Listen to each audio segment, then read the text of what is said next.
السلام علیکم ناظرین، امید ہے آپ لوگ خیریت سے ہوں گے۔ ناظرین، تہجد کی نماز انسان کے مقدر سنوار دیتی ہے۔ حضور صلی اللہ علیہ وسلم کی تہجد کی نماز کیسی ہوا کرتی تھی؟ حضرت حذیفہ رضی اللہ تعالیٰ عنہ سے منقول ہے کہ میں نے نبی کریم صلی اللہ علیہ وسلم کی اقتداء میں ایک رات نماز تہجد پڑھی۔ آپ صلی اللہ علیہ وسلم نے سورہ بقرہ شروع فرمائی۔ میں نے خیال کیا کہ آپ صلی اللہ علیہ وسلم 100 آیات پڑھنے پر رکوع فرما دیں گے۔ آپ صلی اللہ علیہ وسلم اس سے آگے بڑھ گئے۔ میں نے سوچا آدھی سورۃ بقرہ ایک رکعت میں پڑھیں گے، آپ اس سے بھی آگے چلے گئے۔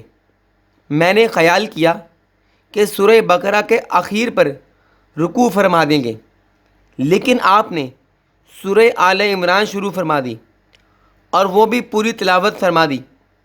پھر سورہ نساء شروع فرما دی، پھر سورہ نساء بھی اس رکعت میں تلاوت فرما دی۔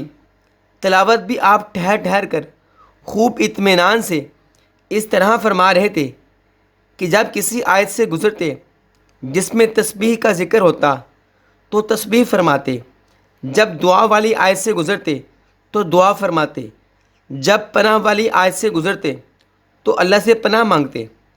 پھر آپ علیہ السلام نے رکوع فرمایا، اس میں سبحان ربی العظیم پڑھنا شروع فرمایا۔ آپ نے اتنا لمبا رکوع فرمایا کہ تقریباً وہ قیام کے برابر تھا۔ پھر سمیع اللہ لمن حمیدہ کہہ کر رکوع سے کھڑے ہو گئے اور اتنا لمبا قومہ فرمایا کہ تقریباً وہ رکوع کے برابر تھا۔ پھر آپ نے سجدہ فرمایا اور اس میں سبحان ربی الاعلیٰ کا ورد فرماتے رہے۔ آپ صلی اللہ علیہ وسلم کا مبارک سجدہ بھی قیام کے قریب قریب تھا۔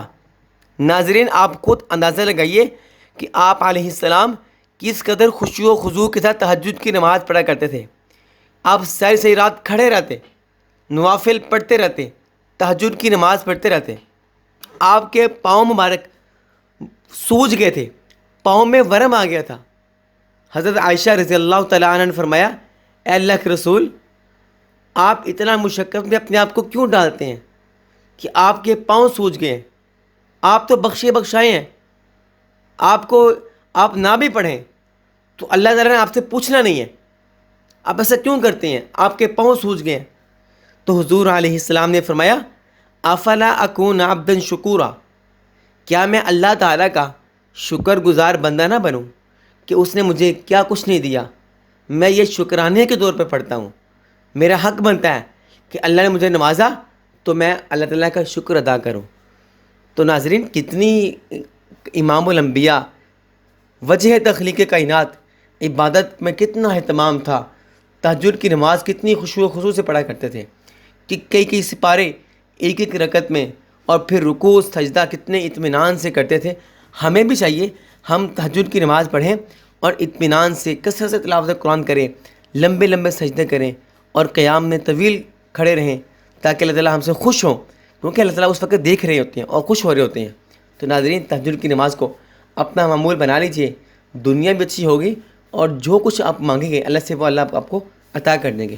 ناظرین، دعا میں یاد رکھیے، ملتے ہیں ایک اور ویڈیو کے ساتھ، تب تک کے لیے اللہ حافظ۔